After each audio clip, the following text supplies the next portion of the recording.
Llegó el momento de la buena conversación y el debate. Abrimos la mesa de todos en Pauta Propia. Pauta 100.5. Abrimos nuestra mesa de todos a 2 días de las elecciones presidenciales. Sabemos, ¿verdad?, que Chile llega a las urnas con bastante más incertidumbre que certeza. Las encuestas ya guardaron silencio por ley desde el 1 de noviembre.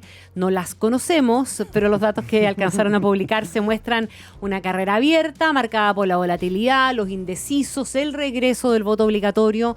Queremos entender qué tan ajustado llega este panorama, qué tan confiables son las proyecciones, cuánto podría mover la aguja a los nuevos votantes que debutan en el proceso. Y para eso, en esta mesa de todos, 2 grandes invitados, expertos en opinión pública: Paulina Valenzuela, socia fundadora de Datavoz y vicepresidenta para la TAM de Wayport, que es la Asociación Mundial de Investigadores de Opinión Pública. Bienvenida, Paulina. Muchas gracias por la invitación, Connie. Y Ricardo González, director del Laboratorio de Encuestas y Análisis Social de la Universidad Adolfo Ibáñez. Bienvenido, Ricardo, ¿cómo estás? Muchas gracias por la invitación. Miren, tengo una lista tan larga de preguntas que los voy a terminar mareando, pero me gustaría partir por la visión que tienen ustedes de la cuota de incertidumbre que trae esta elección. Esta es la primera elección con voto obligatorio, primera presidencial con voto obligatorio, sí, porque ya hemos tenido procesos constitucionales, el plebiscito de apertura de ese proceso, pero esta es la primera presidencial. Tuvimos la experiencia de la última, ¿verdad?, donde hubo unos movimientos interesantes, pero con voto voluntario igual.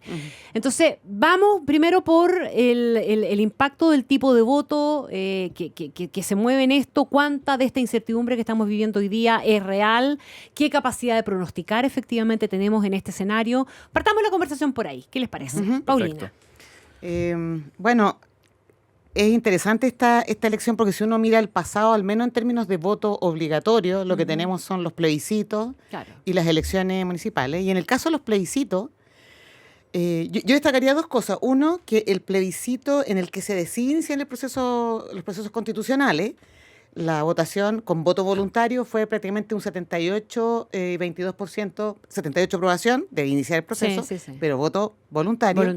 Y 22 de no hacerlo. Y después, cuando vienen los 2 plebiscitos, se nos da el 62-38 y después se nos dio el 45-55. Entonces, ahí ya rechazando rechazando los 2 lados, digamos, por decirlo de alguna manera. Entonces, en ese escenario es bien interesante cómo se ubicó el nuevo electorado. Porque desde que se instaura el voto obligatorio con inscripción automática, la tasa de participación alcanza el 85% en promedio. Entonces, de alguna manera, este grupo nuevo que entra, que pueden ser 30 puntos, pensando que la última, por lo menos la del presidente Boric, en que salió elegido él, fue de 55% de la participación, se agrega un porcentaje no menor, o sea, 30 puntos más de participación. 1.600.000 fueron, creo, algo así, 1,5 millones. No, eso fue entre primera y segunda vuelta. Sí, no, de segunda, claro, sí. Pero me refiero a la elección del 2021, la segunda vuelta, que fue un 55% de participación, cerca de 7,5 millones, un poco más, pero después entra 5 millones más o más, digamos, de electores nuevos que tienen un comportamiento que nos dejó a todos un poco confundidos respecto de los 2 procesos constitucionales, sí. Y que yo cerraría parte la palabra, que para no robarme todos los argumentos. Está bien. Creo que eso habla de un electorado que mira todas estas cosas con una cautela interesante y que de alguna manera creo que las encuestas todavía no han podido captar bien, digamos, porque es un electorado muy desinteresado, digamos, en política. No significa que no tengan una posición, sí. Pero son desinteresados y por lo tanto probablemente expresan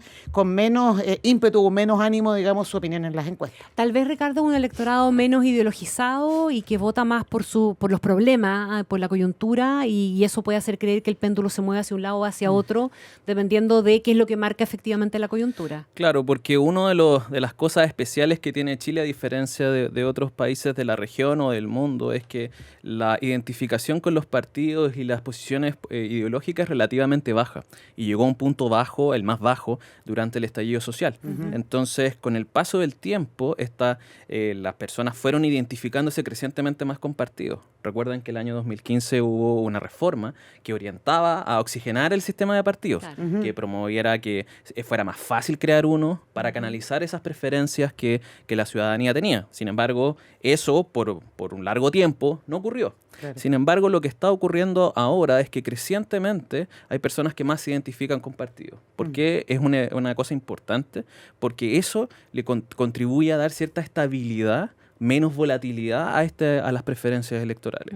Pero todavía no estamos en los niveles que se observan en el mundo desarrollado. Por ejemplo, ahí se observan identificación partidaria de 70, 80%. Entonces, eso contribuye a que los instrumentos de medición, como las encuestas, sean más precisos a la hora de poder entender mejor primero a través de este instrumento cuáles son las preferencias de ese electorado y luego hacia dónde va el gobierno, el sistema político en general. Entonces, aquí lo que ha habido es mucha volatilidad, precisamente porque hay una falta de sustento ideológico detrás de las preferencias del electorado. No vamos a decir que la fragmentación no tiene nada que ver. Claro, con más de 23 partidos. Claro. Entonces es interesante porque hoy día llegamos a un punto en el que tenemos muchísimos partidos y la identificación con partidos es de las más bajas que ha habido en los últimos 35 años. Sin embargo, hay noticias y las noticias son que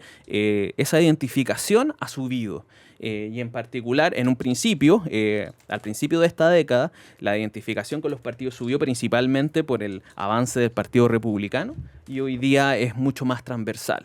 Y si algo, a diferencia de otros procesos electorales, hoy día esa identificación con los partidos está en un nivel cercano a los de la última década. O sea, ha habido un avance que va a generar una cierta estabilidad, una cierta facilidad en comparación a otros procesos electorales, pero sin embargo, eso no se observa en ese electorado ya más el votante obligado que llaman algunos, ¿no es cierto? Que ese que no quiere votar y solamente va a hacerlo porque está obligado. Porque está obligado, teme a ser multado, pero si pudiera no lo haría. Exacto. Déjeme preguntarle a los dos por el tipo de voto que ustedes creen que es el que va a movilizar. Acá se habla mucho del voto estratégico, de los miedos, de las emociones. ¿Qué es lo que debiera movilizar a la gente aparte de la obligación y la multa? O sea, yo creo que, bueno, si uno mira la campaña presidencial se da cuenta que los candidatos, digamos, creen y están convencidos que el miedo es un movilizador.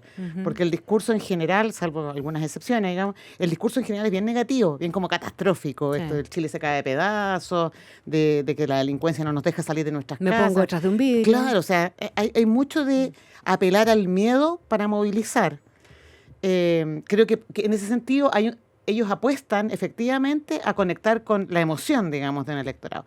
Pero por otro lado tenemos un electorado que es bien ideologizado y politizado, digamos, que es el que venía participando regularmente. Entonces, por eso es que se ha hecho tan complejo el discurso para capturar, porque en el fondo es demasiado diverso este electorado. Yo lo que dice Ricardo es bien interesante, porque cuando uno mira, por ejemplo, la última encuesta CEP, efectivamente creció la adhesión a partidos políticos, pero son partidos que muchos de ellos adhieren a causas, más que, entonces, la causa feminista, la causa indígena, incluso hasta el tema de las mascotas, digamos. O sea, hay un montón de temáticas con las que conectan con ciertos electorados y por eso ha crecido un poco, pero cuando uno mira la serie más larga, incluso desde el 2006, como que ha vuelto a esos niveles. Entonces, creo que el voto hoy día propiamente tal, si bien es cierto, uno dice, claro, es la emoción y la identificación identitaria o política, también creo que conecta con lo cortoplacista, digamos, de la medida. Yo no soy de las que creen mucho en el voto, o sea, creo que hay un porcentaje de voto útil o voto estratégico, pero quizás fue muy evidente en la segunda vuelta. Exactamente. Sí. Pero el ir a votar contra el otro, digamos. Claro. Hoy día lo que nosotros hemos visto, por lo menos en los estudios que hemos hecho en Datavoz, sale un porcentaje de gente que... Pero eso se da más en la cosa binaria, ¿o no? En las segundas vueltas más que en las primeras. La primera uno supone que la gente vota por lo que le gusta más. Exacto. Y en la segunda vuelta puede aplicar eventualmente el voto útil. Exacto. Yo creo que eso puede pasar. O sea, la cantidad de teoría y de teorías conspirativas de quién se va a movilizar. No sé, a mí por lo menos no me convence demasiado porque efectivamente con una oferta de 8 candidatos y sabiendo que hay una segunda vuelta, además que hay una segunda opción para ir a cambiar tu voto si quieres, claro. Yo creo que puede que no esté tan presente, digamos. Lo que yo creo que puede estar presente y que lo vamos a tener que observar es el tema del voto nulo blanco. Ese yo creo que puede ser. Se los voy a preguntar en un ratito, pero antes quería meter en esta misma ecuación, Ricardo González, el tema del electorado invisible, ese que no responde a las encuestas o el tardío, el que se decide también a última hora. Sí, al final, bueno, yo un poco retomando la pregunta anterior, ambas cosas ambas cosas pasan. Hay veces que uno siempre en estas discusiones dice, bueno, ¿cuál es el electorado? ¿Cómo toma el electorado las decisiones? Y lo cierto es que hay muchos electorados. Nosotros en la universidad estamos asociados a un programa de investigación de encuestas electorales internacional que se llama el Comparative National Election Project. Entonces, ahí aplicamos la misma encuesta en distintos lugares del mundo, siempre después de las elecciones. En esta ocasión lo aplicamos antes. Y repetidas veces observamos esto, que hay en Chile, que hay un electorado que alrededor de 2/3 que toma la decisión antes del último mes de campaña. Entonces, a ese electorado la franja le va a movilizar poco, la campaña, el fuerte de la campaña del último mes le va a movilizar poco, y probablemente esa persona toma sus decisiones basado en un sustento ideológico. Después volvemos a ¿qué pasa con esos 2/3 restantes? Hay una mitad que se decide en las últimas 2 semanas, hay otra mitad que se decide en la última semana, y hay un porcentaje todavía que existe, muy pequeño, que dice decidir el mismo día de la elección. Y claro, y ahí lo sabemos, ¿no es cierto? Típicamente alguien, claro, que ha recibido el WhatsApp, ¿no es cierto? O llega el día de la elección y dice, no sé por quién votar, ayúdenme, ¿no es cierto? Claro. ¿Por quién vaya a votar tú? Sí. Las estrategias que utiliza el electorado, de acuerdo al timing, el momento en el que toma la decisión, son distintas. Entonces, cuando me dicen, bueno, ¿es lo uno o lo otro? Yo digo que esto en general aplica, pero a distintos subgrupos del electorado. Entonces, hay un electorado que se mueve ideológicamente, yo creo que es el grueso del electorado, es el grueso que responde a las encuestas. Claro. Y por eso es que, mi teoría es que por eso observamos tanta estabilidad en las preferencias electorales. O sea, en un momento, yo lo decía en las porque entrevistas, las encuestas se movían muy poquitito. Los que se mueven se han movido 2%. Márgenes de error. Claro, márgenes de error. Y claro, y estábamos armando grandes historias a partir de que se había movido 1 punto porcentual, 2 puntos porcentuales en encuestas que tienen márgenes de error entre el 3 y el 4. Claro. Entonces, en general, el movimiento de esas de esas preferencias era muy bajo, sostengo yo, porque ese grupo al que frecuentemente se ha encuestado es un grupo que ya está más decidido, tiene preferencias ideológicas bien marcadas, es informado y toma las decisiones antes. ¿Qué pasa con ese electorado, el invisible que tú mencionabas? Ese electorado se decide mucho más tarde. Y puede ser, y por supuesto, no es ideologizado, no adhiere a posiciones, a partidos, a posiciones ideológicas, es menos informado. Entonces, para ese electorado, eventos como podría ser un debate podría ser importante, eventos como ciertos despliegues territoriales, ciertas campañas de targeting en las redes sociales podrían ser importantes si es que se les puede encontrar ahí. Entonces, ahí pienso yo donde operan ese tipo de lógica, un poco también lo que tú mencionabas, esa idea de votar, de estructurar las preferencias en torno a los temas que a mí me importan. ¿Cómo se posicionan estos candidatos en los temas que a mí me importan y cuál es el más creíble? Y yo sostengo que en ese grupo que es este electorado invisible, ese grupo está preocupado por 3 cosas, que es seguridad, el tema económico y migración. Exacto. En una cosa que yo he llamado la trenza de la incertidumbre. Está bueno el nombre. Yo te voy a complementar una cosa que a mí me ha llamado la atención en los datos que he visto de encuestas, es que efectivamente la mayor parte de las encuestas han sido estables, pero donde tengo más ruido es en Parisi. A mí me ha llamado mucho la atención cuando uno mira la serie y todas están más o menos parecidas. Sí. Y efectivamente yo coincido con Ricardo que ese grupo que está hablando a través de la encuesta probablemente es el más interesado. La gran duda que tenemos todos es si el no interesado, el que no responde, se va a comportar igual que estos. Exactamente. Pero lo que sí me ha llamado la atención es ese ruido, y en ese sentido la volatilidad probablemente asociada a un candidato que tiene de alguna manera un reconocimiento público menos identitario, menos ubicado en un eje, puede provocar algo de esos movimientos. Es buen punto. Las encuestas que hicimos para los plebiscitos, que fueron con voto obligatorio, ¿muestran alguna conclusión que uno pudiese anticipar respecto de cómo se movió ese electorado no interesado? Porque en el plebiscito, los 2 plebiscitos constitucionales, me refiero, votaron los que habían votado siempre, ¿verdad? Más, y votaron los que tenían que votar. Exacto. ¿Nos dio alguna...? ¿Fueron ellos los que quebraron el resultado que anticipaban? Bueno, las encuestas tampoco estuvieron muy lejos, la cuestión binaria de alguna manera salía más fácil, pero uno se puede hacer alguna película de cómo se puede movilizar o cómo puede llegar a votar habida cuenta de que ya participó en ese proceso eleccionario obligado? O sea, yo creo que efectivamente lo que se ha investigado, es que es difícil investigarlo porque además nosotros no tenemos acceso no podemos hacer un análisis longitudinal, digamos, como en otros países que sí es posible entender un poquito más cómo se comportan los electores. Lo que podemos decir es que efectivamente el ingreso de este electorado nuevo se le puso la etiqueta del moderado, digamos. Ese fue como la etiqueta que se puso. De hecho, la conclusión de esos dos procesos fue que Chile se había moderado. ¿Ah? Yo creo, no sé, yo no estoy tan convencida de eso, pero más bien votó por algo que no le gustó. Yo también y nuevamente, y yo creo, Connie, que de nuevo aparece el miedo.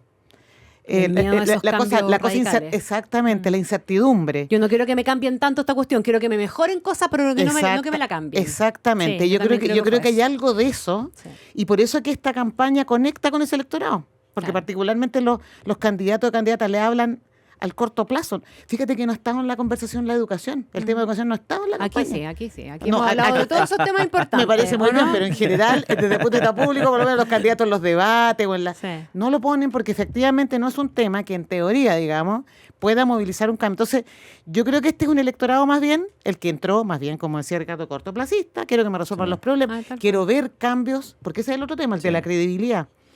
Cuando uno mira los atributos que sustentan o que explican las buenas evaluaciones de los liderazgos, yo diría que se ha ido sentando de una manera muy fuerte el tema de la consistencia, coherencia y credibilidad. O sea, incluso el tema de la honestidad, digamos. Entonces, yo lo pongo incluso el tema de la honestidad por todos los tiempos que estamos viviendo, digamos, pero creo que esas variables que ni siquiera son transversales, tienen que ver con la persona y no con el partido o el movimiento al que yo represento. Entonces, si alguien me dice que va a hacer esto, es como una elección de alcalde casi. Totalmente. Sí, ¿verdad? Sí, bueno, precisamente esa falta de sustento ideológico hace que todos estos otros factores sean importantes. Factores emocionales, factores de cómo manejar cómo manejan los problemas que a mí me importan, tratar de lograr una identificación más a nivel personal. Pero de nuevo, eso es producto de... Yo creo dos cosas. La primera es que hay un cierto vacío de liderazgo y por eso es que hace que estas elecciones sean tan volátiles. O sea, recordemos lo que pasaba en el pasado, ¿no es cierto? Donde los candidatos se posicionaban 2 años antes de la elección. O sea, me acuerdo que en una época cuando yo trabajaba en el CEP siempre se decía, el que lideraba la encuesta CEP 2 años antes de la presidencial, en marzo del año anterior a las elecciones, era el que ganaba. Claro. Pero, o sea, era un tiempo de mucha estabilidad en el sistema de partidos y también de la política en general. Eran los tiempos del binominal. Exactamente. Hoy día la política es mucho más vertiginosa y no solamente por el tema de las redes sociales, que también tienen una cierta influencia sobre esto, sino que también porque la identificación ideológica ha ido descendiendo, con la excepción ahora, ¿no es cierto?, con este repunte que veremos si está por verse si es duradero o no. Y también con estas posiciones ideológicas que el electorado chileno abandonó hace mucho rato. Entonces, en esa perspectiva pareciera ser que el voto obligatorio le pone más energía al péndulo. Claro. Hoy día y dado que existen se implementaron estas reformas del año 2015 que facilitan la creación de los partidos, que facilitan la inscripción de candidaturas, entonces, ¿dónde estamos viendo esa nueva oferta de candidatos? La estamos viendo generalmente hacia los extremos, tanto de la izquierda como de la derecha. Entonces, esa combinación de cosas pareciera darle un impulso todavía mayor a ese péndulo. Y por eso tenemos candidatos que aparecen de repente y logran ganar adhesión. Y, o sea, recordemos una cosa, en el proceso electoral pasado, ¿no es cierto?, el año 2021, en septiembre del 2021, Kast no tenía ninguna chance de llegar a la segunda vuelta. Exacto. En 2 meses logró construir una campaña competitiva para posicionarse de cara a una segunda vuelta. O sea, eso es algo inaudito respecto de lo que pasaba antes de ese periodo, del 2020 hacia atrás. Y Boric no era el candidato de la izquierda. No podía conseguir las firmas. No podía conseguir las firmas. Tocó asumir 20.000 firmas. No podía conseguir las firmas a un día de cerrar su candidatura. Quiero recordar que estamos conversando en la mesa de todos con Paulina Valenzuela, socia fundadora de Datavoz, y Ricardo González del Laboratorio de Encuestas y Análisis Social de la Universidad Adolfo Ibáñez. Hablemos de ¿cómo creen ustedes que se puede venir la participación? Porque independiente de la no participación se puede expresar a través de nulos y blancos, ¿verdad? ¿Cómo ha sido en las oportunidades anteriores y cómo creen ustedes que se viene? ¿Y cómo tiene también que leer el país, el mundo político, la cantidad de nulos y blancos que puedan darse? Paulina. A ver, en la elección del 2024 de municipales, cuando uno mira los datos de nulos y blancos, por ejemplo, porque la participación ha estado más o menos estable en el periodo, 85%, o sea, en las 4 instancias que ha sido con voto obligatorio. Pero en el caso de las últimas elecciones, en que tenían que elegir una persona, porque recordemos que lo anterior era básicamente los plebiscitos, no. Claro, era más simple la elección, digamos. En este caso, es bien notable cómo el porcentaje de nulos y blancos fue creciendo en la medida que ellos sentían más lejos la elección. O sea, pasamos de 11% en elección de alcalde a 26% en el caso de los cores, digamos. O sea, 1 de cada 4 de los electores que fue a votar votó nulo o blanco, y eso, en mi opinión, refleja desconocimiento. En este caso, yo creo que la participación, y estas ya son apuestas, porque... Sí, claro, sacando la bola de cristal conmigo. No. Yo creo que va a estar eventualmente un poco más alta la participación, pero va a estar en torno a 85, 87%, yo creo. Los ambientes medios polarizados contribuyen a eso. Claro, movilizan efectivamente un poco más. La duda que tengo yo respecto a los nulos y blancos, porque efectivamente con una oferta tan amplia de 8 candidatos y la volatilidad, eventualmente puede operar el tema de que no voy a decidir ahora, después elijo, o no, realmente no sé por quién votar, y ahí puede haber un cambio, digamos, pero en términos de magnitud, o sea, si uno solamente recuerda lo que ocurrió en la elección municipal, claro, la varianza para el tipo de candidatura fue muy amplia. Entonces, también es cierto que hay una elección parlamentaria, como que se nos olvida que tenemos al lado la parlamentaria, digamos. Claro. Y ahí sí que puede ocurrir esto, porque en el pasado, con el voto voluntario, lo que se apostaba con la conformación de las listas es que finalmente la gente iba a votar básicamente por una identificación partidaria de bloque y por lo tanto marcaba primero en la lista. Por eso que la posición dentro de la lista era importante. Sí. Pero hoy día, con esa distancia, eventualmente puede que ocurra que en la elección parlamentaria el nivel de nulos y blancos sea más alto que lo que había en el pasado con voto voluntario y en relación a la presidencial. Seguro. Sí, yo coincido con eso, porque, a ver, aquí hay elecciones que movilizan distinto. Entonces tenemos una elección presidencial que se entiende que es importante y que la gente va a buscar informarse. Y claro, y existe en paralelo la elección de diputados, senadores, donde corresponde, las regiones que corresponde ahora. Y esa se podría entender en una lógica muy distinta. Esa requiere mucha más información. Sabemos que hay distritos donde hay muchísimos candidatos, sobre 30, 40 candidatos. Entonces, eso para el electorado, sobre todo este electorado invisible, el que no responde a las encuestas, o el electorado tardío, ese que se decide más tarde. Esto es una tarea sumamente difícil. Entonces, y si algo, que es lo que ayuda a esto y que es una fuerza que tiende a reducir la cantidad de nulos y blancos en esas papeletas, tiene que ver precisamente con los candidatos presidenciales. Es muy importante hoy día, dado que hay voto obligatorio, que llevar un candidato a la presidencial. Necesitamos a una figura visible, alguien con quien poder asociar, sobre todo los partidos nuevos, porque esos partidos son más desconocidos y por lo tanto es más difícil para el electorado, sobre todo ese electorado más tardío, poder tomar una decisión. ¿Qué es lo que proponen? ¿Cuáles son sus plataformas? Es muy difícil para ese electorado. Entonces, si logra asociarlo a alguna figura visible, como puede ser un candidato presidencial, bueno, eso sin duda que ayuda a la toma de decisiones. Otra cosa luego es dónde pone la marca en el partido del candidato, digamos. Entonces, eso de alguna manera contribuye es una fuerza que ayuda a reducir esa cantidad de nulos y blancos. ¿Qué visión tienen ustedes de los efectos de los debates, de la franja, de los actos de cierre de campaña? ¿Influyen, impactan o no sobre el voto? Bueno, de acuerdo a los datos de visionado, en general, dicen que el debate de Archie fue el que tuvo mayor cobertura, que fue como 4,5 millones. Es que la radio, usted sabe. Claro, no, totalmente de acuerdo con usted. Sí, no, es que no es menor. No, lógico que no es menor. Y voy a agregar que en general cuando uno evalúa nivel de confianza en medios de comunicación, la radio la lleva. Sí, así que yo en eso no tengo nada que decir. Sí.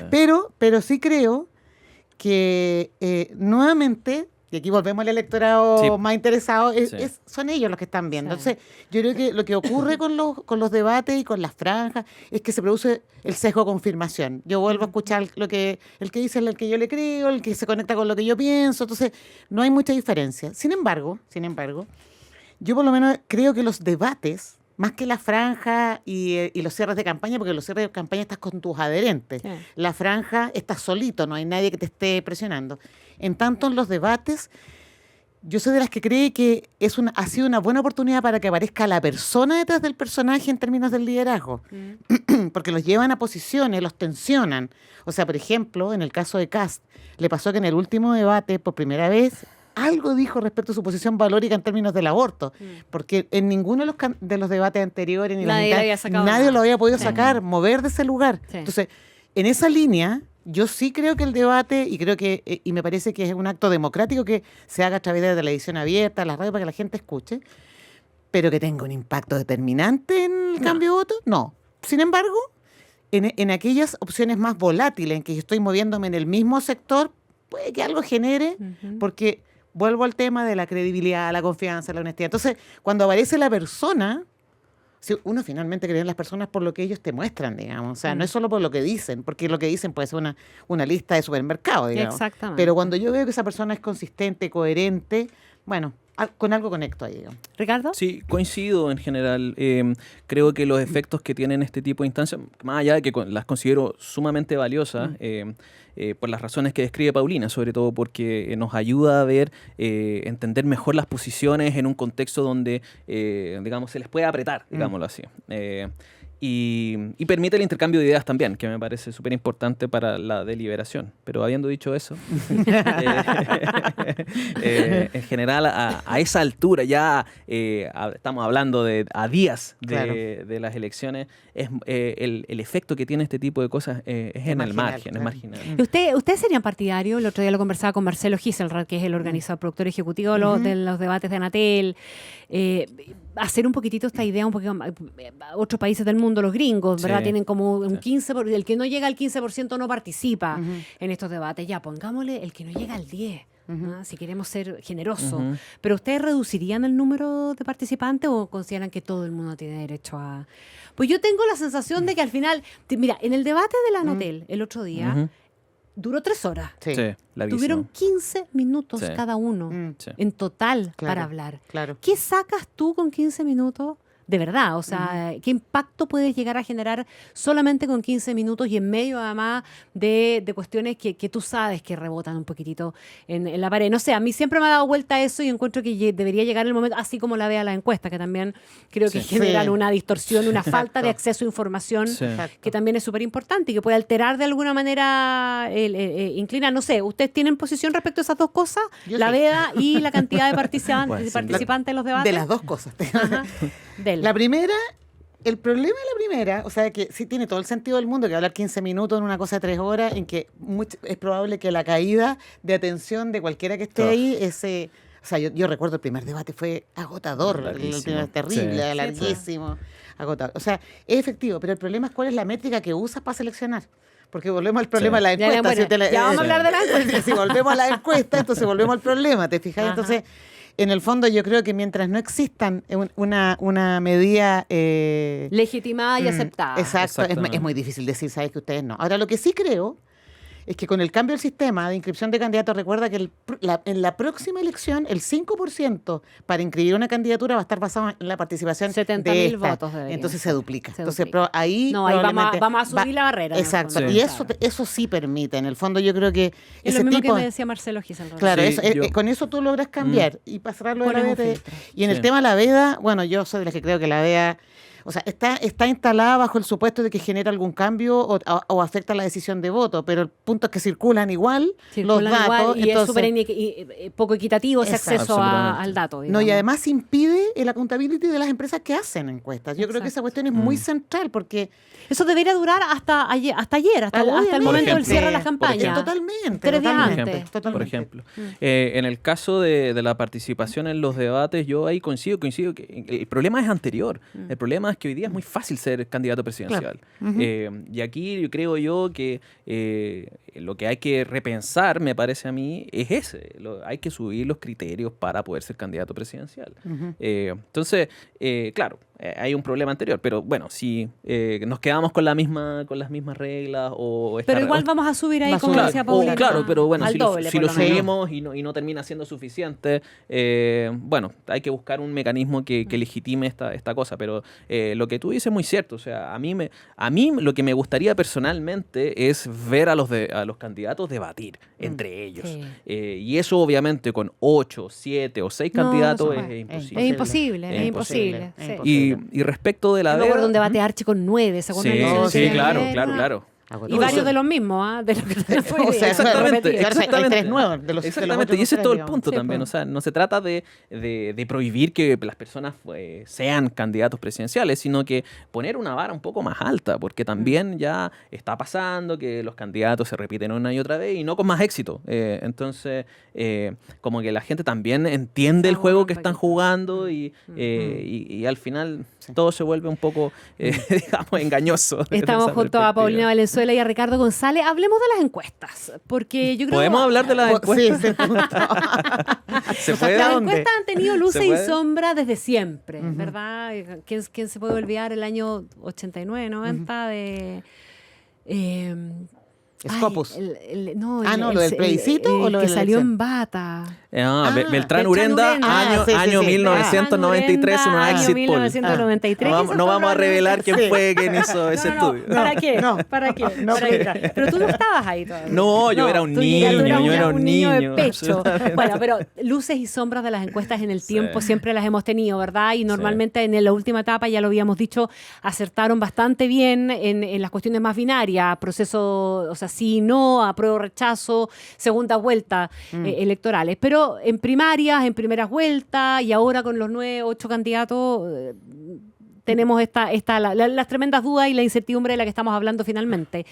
¿Qué aprendizaje se pueden ir sacando de los procesos que vienen? ¿Qué notas están tomando ustedes también para corregir lo que haya que corregir a propósito de la entrada del voto obligatorio ya como una cuestión permanente? Pues yo me imagino que esto no vamos a volver a echar para atrás lo que ya avanzamos. No, lo hacemos con frecuencia. No lo esperaría que no. Sí, no descarto nada. No lo descartaría. Paulina. Mira, yo creo que llevamos hartos años en esta conversación de cómo mejorar a ver, la encuesta electoral tiene una ventaja que no es menor, que nos permite contrastar con algo de la realidad. O sea, y las encuestas en general, cualquier tipo de encuesta no tiene esa posibilidad. Entonces, en el fondo lo que te sirve es para elegir tu método y empezar a probar el método y de alguna manera en la elección tú dices, a ver, ¿acerté o no acerté? Yo creo que hoy día las encuestas en general se han ido como estandarizando en métodos. O sea, la mayor parte de las encuestas que se hacen hoy día es con panel, encuesta web, en fin. En mi opinión, por lo menos, y esto es bien técnico, no sé si... creo que los ajustes que se hagan post-encuesta, en el sentido de tratar de hacer lo más representativa posible una muestra respecto de la población de la que tú quieres hablar, es por donde va el camino, porque probablemente los métodos no van a cambiar demasiado porque hay una cosa práctica. La encuesta CEP se demoró 26 días, en esta oportunidad fueron 1.200 casos, pero hay encuestas que salieron 5, 6, o 7 o 10 esta semana que se demoraron 2 días. Y con la volatilidad, el cambio de posición o la definición, como decía Ricardo, que la gente se va tomando la definición más cerca de la campaña, no puedes pensar en un método un poco distinto. Tantos días, claro, entonces lo que hay que hacer es mejorar efectivamente el tratamiento de la data, probablemente. Bueno, y además un montón de cosas más respecto de dónde sacas la muestra, el marco muestral, en fin, pero yo creo que por ahí va el tema y creo que de eso hay que hacerse cargo de lo que se está haciendo en el mundo. O sea, Wayport ha sacado informes, ha hecho análisis incluso para Chile, digamos, las últimas elecciones, respecto de dónde falla, para poder poner atención y corregir. Pero evidentemente eso requiere una autocrítica posterior. O sea, el lunes yo no sé si va a ser Mayol el que va a cantar o va a ser el resto, como decimos nosotros, porque la discusión está amplia, digamos. Tú ahora lo puedes ver desde un poquito más desde la academia, claro, ¿verdad? Por supuesto. Más o menos. Ricardo, que fue el coordinador de opinión pública del CEP en su momento, ahora puede mirar desde el living, claro, con un paquete de cabrita. Sí. A ver, yo creo que hay... al menos dos cosas que son sumamente importantes. Que primero es reconocer de dónde viene la fuente de incertidumbre hoy día para las encuestas, y viene de ese electorado que está obligado a votar, que no responde a encuestas. Eso lo sabíamos siempre. Lo que pasa es que, ¿por qué las encuestas lo tendían a hacer mejor cuando el voto era voluntario? Porque la persona que respondía a encuestas también votaba. Sí, claro. Entonces, hoy día eso no pasa. ¿Y qué es lo que ha ocurrido en el pasado reciente? El año 2022, sí, dijeron que ganaba rechazo, pero el rechazo fue mucho más grande que lo que predijeron esas encuestas. Entonces, y estamos hablando de diferencia de 10 puntos porcentuales. Eso es gigante. Entonces, ese público, el público no encuestado, rechazó con mucha más fuerza. En cambio, el año 2023 eso no sucedió y las encuestas fueron relativamente precisas a la hora de estimar esos resultados. Entonces, ¿qué es lo que está pasando acá? Pareciera ser que a veces esto le apunta y a veces no, porque bueno, hay veces que ese electorado que está el votante silencioso, obligado, como sea que le llamemos, tardío. También podríamos llenarlo de calificativos. Es ese electorado el que hoy día no están representando la encuesta, y a veces lo que estamos observando y midiendo semana a semana, lo que observamos es ese electorado, la punta de un iceberg. Claro. Y hay veces que la parte de abajo se parece harto a la parte de arriba, y otras veces no. Entonces acá lo que me parece a mí corresponde es hacer un esfuerzo, sobre todo en el reclutamiento de los paneles, y esto lo conecto con una cosa que tú mencionabas hace algún rato, porque sucede que en general las compañías que trabajan con esto trabajan con paneles, es decir, reclutan personas que están disponibles para responder y las siguen en el tiempo. Y las siguen en el tiempo. ¿Y qué es lo que pasa? Pero pasa una precisión de eso, siguen en el tiempo. En realidad, el único que es... Es verdad, sí. Que en realidad no las siguen tanto en el tiempo porque la gente no repite mucho. Entonces, las tasas de... O sea, cuando tú tratas de seguir a un mismo sujeto en el tiempo en los paneles habituales, no funciona muy bien. Sí. El único que está, en teoría, funcionando mejor hoy día es el panel de la UDD. De la UDD. Perdón, de la UDD. Ciudadano UDD. Sí, es el que tiene más, de alguna manera, tiene un mejor tratamiento de la data longitudinal, que te permite seguir al personaje, ir viendo cómo se va comportando, y ahí sí se detectan más bien los cambios. De hecho, para terminar la idea, es básicamente ese panel reportó que tenían un 25% de movimientos, digamos, entre gente semana. Que se cambiaba de un candidato a otro. Ese es el volátil, digamos. Claro. Entonces, ¿y qué es lo que termina pasando acá? Que en muchos de estos paneles hay ciertos segmentos que están subrepresentados que pueden ser importantes. De hecho, mi hipótesis detrás de esa volatilidad asociada a Parisi, que Parisi es como el candidato que aparece más como moviéndose, es porque Parisi es más fuerte en el norte, y los paneles en general, no todos los paneles tienen bien representadas las zonas del norte. ¿Cuáles son los sesgos más difíciles de corregir en esto? ¿Los digitales, los territoriales, los de la disposición a responder? ¿Por dónde van? Es un conjunto de todo lo anterior y más. Todo lo anterior y más. Disposición a responder, yo diría que es lo más importante con distancia. Creo, ¿no? Es que también depende de la temática, porque yo me acuerdo que estas discusiones, mira, en el pasado, cuando partimos recién haciendo las encuestas CEP, era como la discusión era por qué no hacer encuestas telefónicas en vez de presenciales. Y claro, y el problema de las telefónicas hoy día, que tienen el mismo sesgo de autoselección. Sí. La gente contesta porque quiere contestar, digamos, y eso ocurre con las web. Ahora, las de paneles también utilizan incentivos a la respuesta. Entonces también hay otra variable que media, que es un poco distinta a una encuesta en la que no hay ningún incentivo. Mira, son un montón de variables y elementos que hay que considerar para poder ajustar bien una encuesta, digamos. Y la única ventaja que tenemos hoy día es que tenemos este acto electoral que nos va a permitir decir, ¿sabes qué? Claro, esta funcionó bien. Indicador correctivo obligado. No, y además, Connie, en la misma semana han aparecido encuestas con resultados distintos. Totalmente es lo que dice Ricardo. Sí. Entonces, las que se supone que no conocemos. Exactamente. Entonces, los paneles, entonces Ricardo tiene razón en el sentido de decir, bueno, pero este panel es realmente representativo de quienes dice representar. Entonces, y en eso voy a agregar algo más, que yo creo que ahí es donde mis colegas no están nunca muy dispuestos, que es entregar la base de datos, liberar la base de datos, entregarla para el chequeo, revisión, uso por parte de investigadores. Sería una estrategia muy positiva para poder generar conocimiento y de alguna manera mejorar lo que se está haciendo. Sí, porque yo también recuerdo en la discusión de los plebiscitos había una encuesta que había gente que le encargaba a una compañía en Miami. ¿Cómo olvidarla? Esa encuesta Exactamente. Había sido muy precisa estimando el resultado del plebiscito del 2022.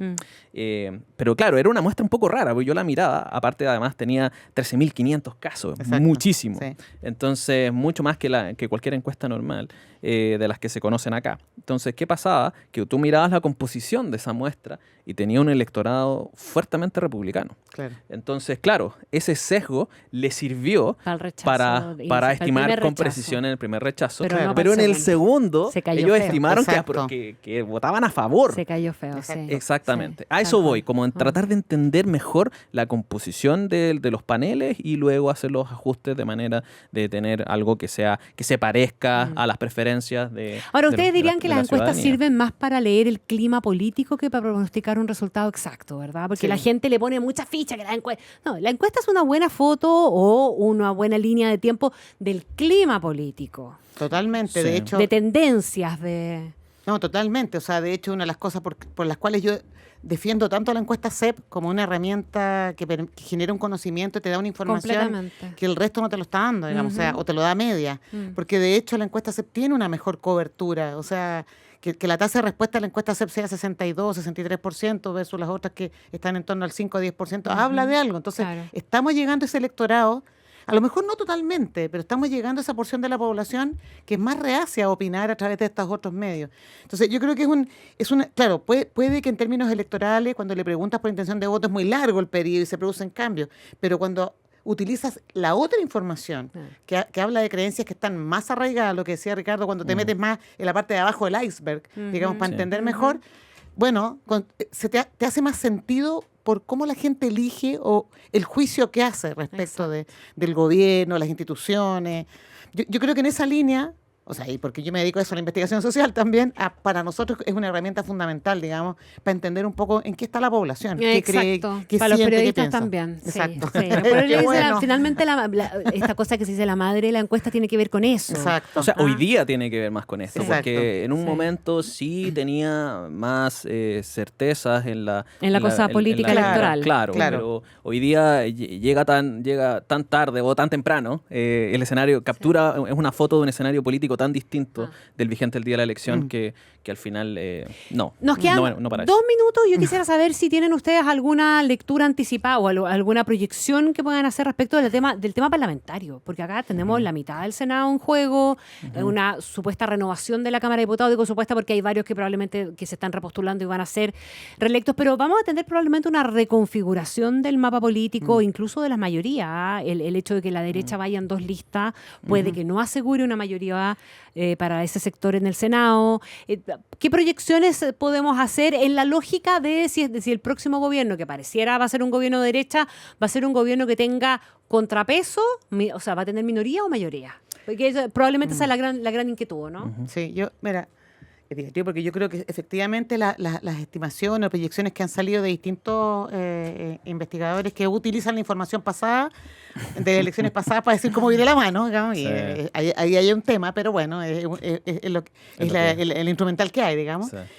Pero yo creo que un aspecto que es bien central, independiente que el día siguiente de electo el nuevo Parlamento, y ese Parlamento sabemos que en 3 meses, 4 meses se transforma en un Parlamento díscolo. Entonces, el tema de la agenda individual de los parlamentarios hoy día es muy fuerte. O sea, recuerden lo que pasó con el Partido de la Gente, que entró muy fuerte y prácticamente se desmembró completamente a lo largo del periodo. Entonces, si bien es cierto... Y se repartieron por bancas de lado y lado. Totalmente. Sí. Entonces, en ese sentido, creo que si bien es cierto, claro, es una señal. Yo también creo que efectivamente van a la derecha o los sectores, que no sé cómo llamarlo, todas las derechas que están al lado de la derecha, digamos. Las derechas, efectivamente, es muy probable. Y creo que hay un dato que es bien importante. El Partido Republicano, el Partido Social Cristiano y los libertarios se pusieron de acuerdo. Sí, son pocos, está claro que representan. En tanto, todos los otros, o sea, la coalición oficialista son 9 partidos. Entonces, todo se hace más complejo para la gente. En cambio, en este grupo es más claro, es más nítido. Entonces, yo creo que efectivamente por esas razones también puede ser que ellos efectivamente, que es el pronóstico que se ha instalado, de que ellos van a crecer significativamente en representación. Yo creo que eso puede pasar. Y la diferencia, creo, central para efectos de cómo se va a comportar el Parlamento después es que ellos son mucho más se comporta ordenado. Yo creo que ese es el punto, digamos. Sí, claro. Sí, yo tiendo a coincidir, o sea, creo que va a haber un triunfo de las derechas en general importante. Si le va a alcanzar para obtener las dos mayorías, o sea, la mayoría en la Cámara y en el Senado, Claro. Ahí tengo dudas, precisamente porque fueron en listas separadas. Entonces, ahí hay que ver hasta qué punto, sobre todo va a ser muy importante quién llegue a segunda vuelta y de cómo se ordena el sector en torno a esto, para luego generar esa mayoría que puede ser más o menos circunstancial, ¿no es cierto? Pero que va a ayudar al menos en los primeros meses de gobierno. Si recordemos que todo esto es así, o sea, ya en un momento en que la cosa, esto se pone cuesta arriba, ahí es cuando la cosa, los acuerdos se empiezan a fragmentar, ¿no es cierto? Y ahí es donde se desaparece todo. Hay que pensar a la próxima elección siempre. Sí. Tal cual. Quiero darle las gracias a Paulina Valenzuela, socia fundadora de Datavoz y vicepresidenta para Latinoamérica de Wayport, que es la Asociación Mundial de Investigadores de Opinión Pública, y a Ricardo González, director del Laboratorio de Encuestas y Análisis Social de la Universidad Adolfo Ibáñez. Los dos ya están comprometidos para repetirse este plato un par de veces más antes de la segunda vuelta, porque vamos a tener harto que desmenuzar. De partida, contrastar las encuestas con el resultado, ¿verdad? Muchísimas gracias por estar en esta mesa de todos. Saludamos a nuestros auspiciadores, el Grupo TX con tecnología de punta y un equipo comprometido que entregan soluciones óptimas para cada obra. Construye futuro, elige Grupo TX. No se olviden que el domingo nos juntamos aquí. Tenemos cobertura completa de la elección presidencial desde la mañana hasta que las velas no ardan. Nos vemos ahí. Chao, chao. Chao, gracias. Finalizamos una nueva edición de Pauta Propia, el espacio donde le damos sentido a los temas que importan. Con Isti Pisic, junto a expertos y protagonistas, comparte datos, contexto y buenas conversaciones para entender la historia y construir opinión. En Radio Pauta 100.5. Una presentación de AFP Habitat, Loto, nunca dejes de soñar, Grupo TX, materiales para construir tus proyectos. Enel, toda la energía puesta en ti. Y Universidad Diego Portales, a la altura de los tiempos. Admisión 2026.